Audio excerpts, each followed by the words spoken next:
Welcome back to Chiranjit academy. Chiranjit একাডেমিতে প্রত্যেক চাকরি প্রার্থীকে স্বাগত জানাই। চাকরি প্রার্থী অর্থাৎ ডাব্লিউবি সেকেন্ড এসএলএসটি যারা ফর্ম ফিল আপ করেছো বা করেছেন প্রত্যেককে স্বাগত জানাই।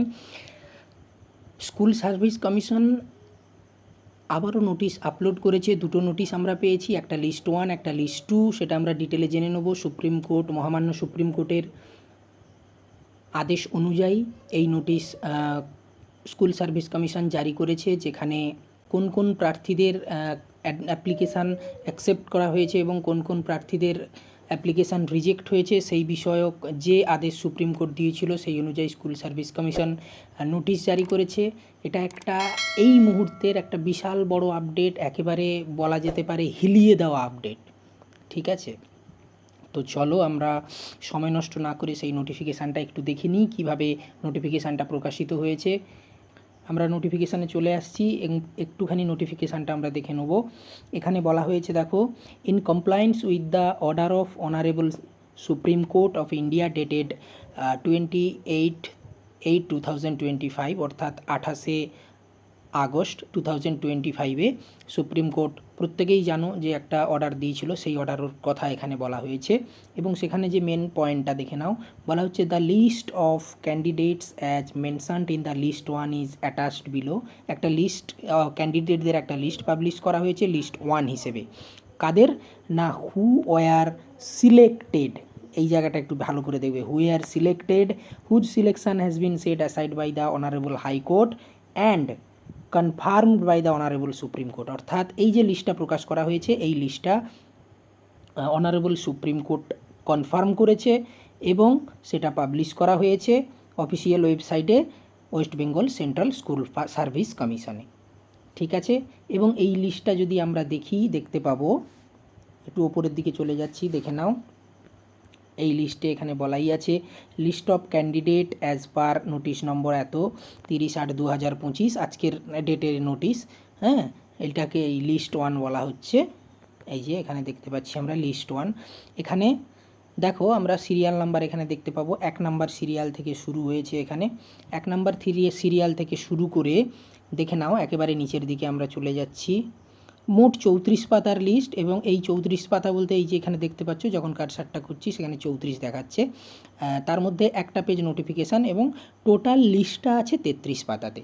এবং এই যে 33 পাতার লিস্ট, এই 33 পাতার লিস্টে তোমরা দেখতে পাচ্ছ 1804 জন এরা হচ্ছে সিলেক্টেড পরীক্ষা দেওয়ার জন্য, ডাব্লিউবি সেকেন্ড এসএলএসটি 2025 পরীক্ষা দেওয়ার জন্য। এরা কিন্তু এবং আমরা একটু ভালোভাবে বললে ইনারা বা এরা প্রত্যেকেই কিন্তু পরীক্ষা দেওয়ার জন্য অ্যাপ্লিকেবল। কারণ কি, সুপ্রিম কোর্ট কনফার্ম করেছে এদের নাম যে এনারা কোনোভাবেই অযোগ্য নন। ঠিক, এরা প্রত্যেকেই যোগ্য প্রার্থী। ঠিক আছে, এবারে আমরা দ্বিতীয় নোটিফিকেশানটাতে চলে আসি এবং দ্বিতীয় লিস্টটাতে চলে আসি, যে লিস্টে অযোগ্য প্রার্থীদের নাম প্রকাশ করা হয়েছে, সেটা ভেরিফিকেশানের মাধ্যমেই করা হয়েছে। সেকেন্ড লিস্টে চলে আসছি। সেকেন্ড লিস্টে চলে আসার আগে আমরা একটু সেকেন্ড নোটিফিকেশানটা দেখে নিই। প্রথমে যে নোটিফিকেশানটা দেখেছিলাম ওটা হচ্ছে প্রথম নোটিফিকেশান, যেখানে লিস্ট 1 ছিল। এখানে নোটিফিকেশান নাম্বার 2 এবং এখানে লিস্ট 2-র কথা বলা আছে। এখানে যে মেন কথাগুলো বলা হয়েছে সেটা আমরা একটু দেখে নিই। এখানে বলা হয়েছে, দেখো, the commission has compared the list of applicant second SLST 2026 with the aforesaid list 1 on the basis of their roll number, name and father's name. এখানে বলা হয়েছে যে কমিশন যারা সেকেন্ড এসএলএসটির জন্য ফর্ম ফিল আপ করেছে তাদের রোল নাম্বার, নাম, বাবার নাম দিয়ে লিস্ট 1-এর সঙ্গে তাদের কম্পেয়ার মানে তুলনা করা হয়েছে। এবং বলা হয়েছে যে candidature of some applicants have been already cancelled, অর্থাৎ প্রার্থিতা বা প্রার্থীর যে প্রার্থীযোগ্যতা যে বিষয়টা, ক্যান্ডিডেচার যেটাকে বলা হচ্ছে, সেটা ক্যান্সেল করা হয়েছে। এবং তাদের admit card not issued to them, তাদের অ্যাডমিট কার্ডও ইস্যু করা হচ্ছে না। ঠিক আছে, এবং তারপরে বলা হয়েছে a list of remaining such candidates, সেই ধরনের যে ক্যান্ডিডেটের list, who have applied for second SLST and have been issued admit card in list 2 below, এবং সেটা সেপারেটলি বলা হয়েছে, এবং সেই যাদের অ্যাডমিট কার্ড মানে ইস্যু করা হয়ে গেছে সেই ধরনের ক্যান্ডিডেট যাদের রিজেক্ট করা হচ্ছে, ক্যান্ডিডেটার যাদের ক্যান্সেল হয়েছে, অর্থাৎ যারা অযোগ্য প্রার্থী তাদের, ঠিক আছে, সেটা লিস্ট টু হিসেবে নিচে অ্যাটাচ করা হচ্ছে, ঠিক আছে। আচ্ছা, আবারও কি বলেছে একটু দেখে নিই। বলা হচ্ছে admit card issued to those candidates whose roll number appear in the list two below stand cancelled, অর্থাৎ তাদের এটা সম্পূর্ণভাবে ক্যান্সেল হয়েছে, এবং all concerned venue incharge are being informed accordingly, এবং সেটা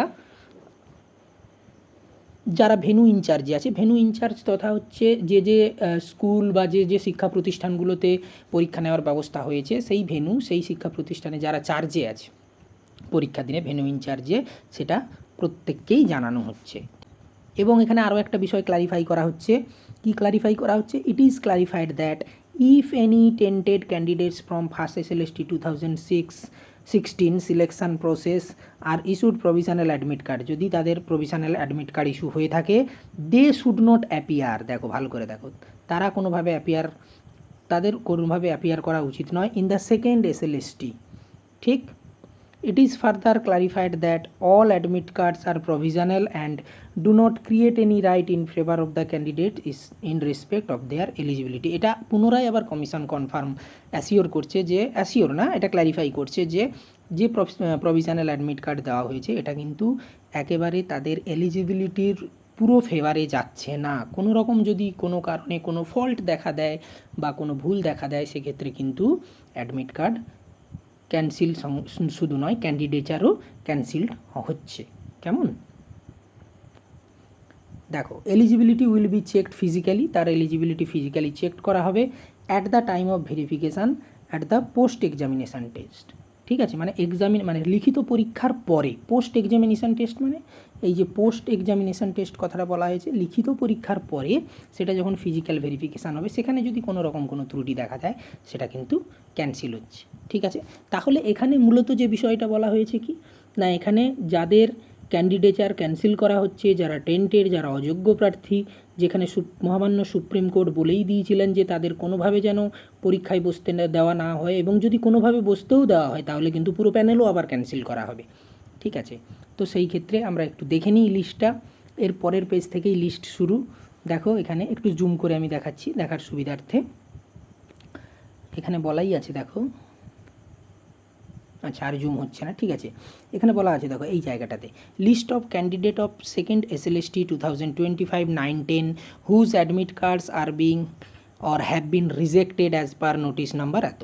তাহলে এখানে 9-10-এর জন্য, 9-10-এর যাদের অ্যাডমিট কার্ড কী হয়েছে, রিজেক্ট হয়েছে, তাদের লিস্ট এখানে আমরা যদি একটু দেখি, খেয়াল করে নিচের দিকে চলে যাই, 1 নম্বর সিরিয়াল থেকে শুরু হচ্ছে, ঠিক আছে। এবারে আমরা যদি একটু নিচের দিকে চলে যাই, দেখতে পাবো